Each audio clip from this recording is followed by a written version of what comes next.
हरिः अपाललोचनः शंभु भगवान बादरायणः।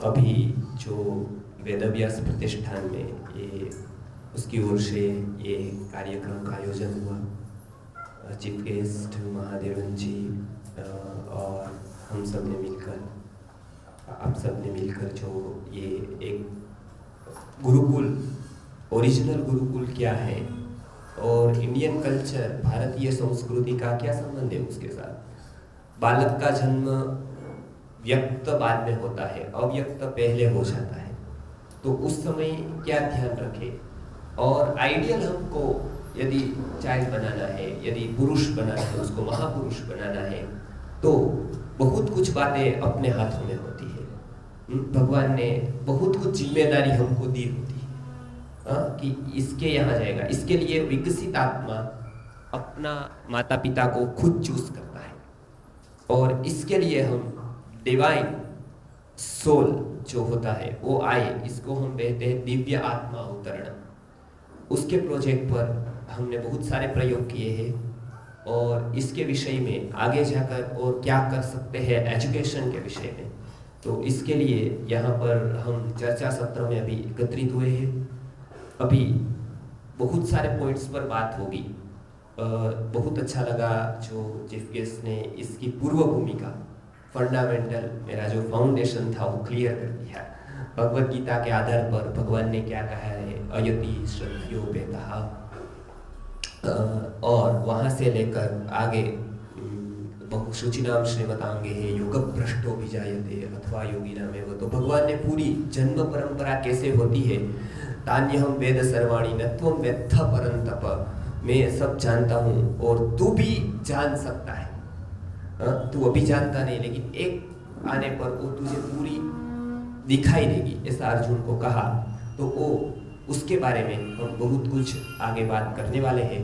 अभी इस विषय में गर्भाधान से लेकर जब जीव की उत्पत्ति होती है, गर्भ में आता है, तब से लेकर उसका क्या क्या स्टेप्स होते हैं, और उस समय हम क्या गलती करते हैं और क्या ध्यान रखना चाहिए according to Ayurveda, according to our Dharmashastras, according to Vedas. तो उसका सबका कंपाइलेशन करके एक जगह पर हमने वो किया है। या आयुर्वेद के किस किस ग्रंथों में गर्भ विज्ञान का विचार है, धर्मशास्त्र में कहाँ कहाँ है, वेद में कहाँ है, उपनिषद में कहाँ है, महाभारत में कहाँ है। तो संस्कृत टेक्स्ट को पढ़कर जो हमने कंपाइलेशन किया है, पूरा डॉक्यूमेंटेशन किया है, और बच्चों के ऊपर हम जो पेरेंट्स को ये 9 मंथ्स का वो शेड्यूल देते हैं पूरा, गुजरात में तो भी चल रहा है, महाराष्ट्र में भी शुरू हो गया है। तो उससे क्या क्या रिजल्ट आते हैं आफ्टर डिलीवरी, उस डिलीवरी के टाइम पर नॉर्मल होती है, डिलीवरी के बाद क्या क्या रिजल्ट आते हैं, तो एक्सेलेंट रिजल्ट वो आए हैं और हमने वो देखे। उसके बाद में मैं बात करूंगा।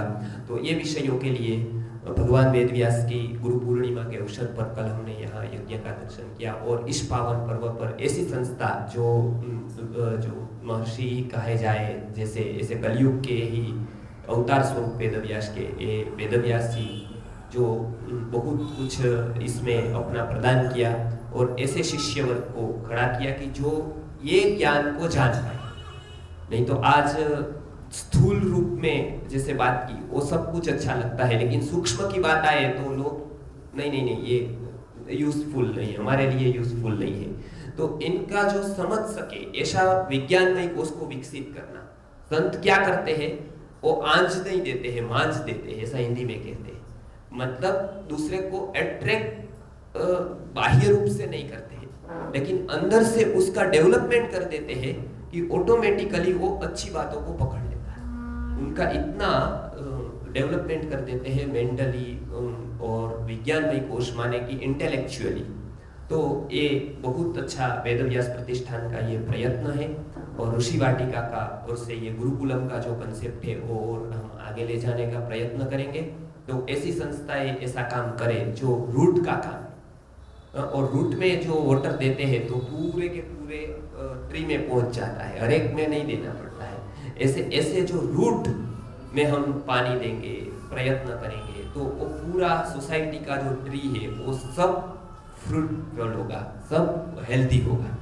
तो इसके लिए मुझे आह्वानित किया ये संस्था की ओर से, इसके लिए मैं बहुत ग्रेटफुल हूँ। मेरे विचारों को भी मैं रखने के लिए नेक्स्ट सेशन में जब मुझे आमंत्रित करेंगे तो ये सेशन के ऊपर हम बहुत कुछ बातें करने वाले हैं। जो गेस्ट आए हैं उसको, ये जो हमारे साथ जो संस्था के रिप्रेजेंटेटिव है उसको मैं धन्यवाद, गदाधर जी को धन्यवाद करके मैं अभी मेरा जो ये टॉक था तो मैं पूरा करता हूँ। नेक्स्ट सेशन में हम वापस अभी थोड़ी देर के बाद ही मिलते हैं। धन्यवाद, थैंक यू।